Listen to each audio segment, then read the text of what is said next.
తర్వాత కాలంలో ఉపాధ్యాయ వృత్తిలో సుదీర్ఘకాలం పాటు పనిచేస్తూ అనేక యూనివర్సిటీలో ఆయన ప్రొఫెసర్గా పనిచేశారు.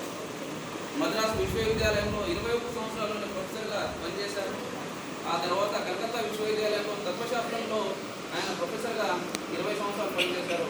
తర్వాత మద్రాసు యూనివర్సిటీలో దాంతోపాటు ప్రస్తుతం కర్ణాటక మైసూరు విశ్వవిద్యాలయంలో అతను ఉపాధ్యాయ వృత్తిని అభ్యసించడం, ఉపాధ్యాయ వృత్తిలో కొనసాగడం జరిగింది. ఒకనొక సందర్భంలో తన యొక్క విద్యార్థులందరూ సర్వేపల్లి రాధాకృష్ణన్ గారి పుట్టినరోజును ఘనంగా జరుపుకుందామని సూచించగా సున్నితంగా తిరస్కరించి నా యొక్క జన్మదినాన్ని జాతీయ ఉపాధ్యాయ దినోత్సవంగా జరుపుకోవాలని చెప్పడంతో ప్రతి సంవత్సరం సెప్టెంబర్ 5వ తారీఖున జాతీయ ఉపాధ్యాయ దినోత్సవంగా జరుపుకుంటున్నాము.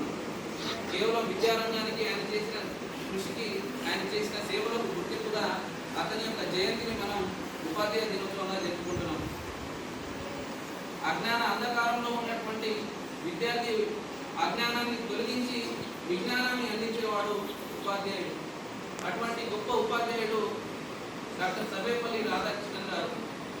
మైసూరు విశ్వవిద్యాలయం నుంచి మైసూరు రైల్వే స్టేషన్కి వెళ్తున్న సందర్భంలో తన యొక్క విద్యార్థులందరూ స్వయంగా అలంకరించిన బండిని ఆ యొక్క నడుపుకుంటూ ఆ యొక్క ఉపాధ్యాయుడిని రైల్వే స్టేషన్ దాకా తీసుకెళ్లిన సందర్భం ఆ ఉపాధ్యాయ వృత్తికి అంకితం, ఆ ఉపాధ్యాయ వృత్తికి దక్కిన గౌరవంగా మనం భావించాలి. విద్యార్థులందరూ తోపుడు బండి మీద తమ యొక్క గురువు గారిని రైల్వే స్టేషన్ దాకా తీసుకెళ్లడం ఆ యొక్క ఉపాధ్యాయ వృత్తికి చేసినటువంటి అత్యున్నతమైన పురస్కారంగా మనం గుర్తించాలి. ఉపాధ్యాయ వృత్తిలో ఆయన ఎనలేని సేవ చేశారు.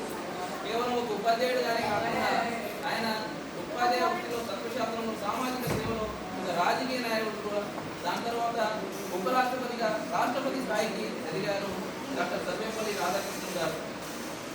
ఎగిరే గాలిపటం విద్యార్థి అయితే ఆ గాలిపటానికి ఆధారమైనటువంటి దారం ఉపాధ్యాయుడు.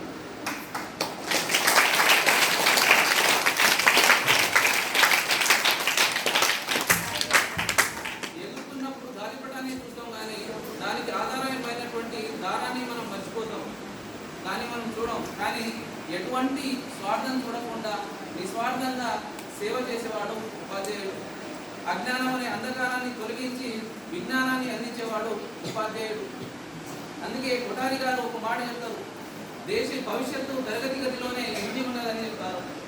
కేవలం ఉపాధ్యాయుడికి మాత్రమే సాధ్యమవుతుంది దేశ భవిష్యత్తుని తయారు చేసే, దేశ భవిష్యత్తులో ఉన్నటువంటి విద్యార్థులు, మేధావులు మరియు దేశ భవిష్యత్తుకు కావాల్సిన భావి భారత పౌరులు తరగతి గదిలోనే ఉన్నారని అటువంటి గొప్ప ఉపాధ్యాయ వృత్తి గురించి కొనియాడడం జరిగింది.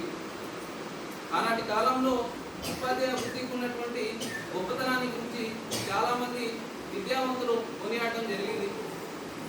ఏది ఏమైనప్పటికీ ఉపాధ్యాయ వృత్తి చాలా గొప్ప వృత్తిగా ఈ సందర్భంగా తెలియజేస్తూ, ఈ ఎటువంటి గొప్ప వృత్తిలో నేను కూడా ఉండి చాలామంది విద్యార్థులను తయారు చేసే గొప్ప భాగ్యం కల్పించినందుకు నా తల్లిగారికి మరియు నాకు చదువు చెప్పినటువంటి మా ఉపాధ్యాయులందరికీ ఈ సందర్భంగా శిరస్సు వంచి పాదాభివందనం తెలియజేస్తూ, ఇంతటి గొప్ప అవకాశం ఇచ్చినటువంటి ప్రిన్సిపల్ గారికి ధన్యవాదాలు తెలియజేస్తూ ముగిస్తున్నాను.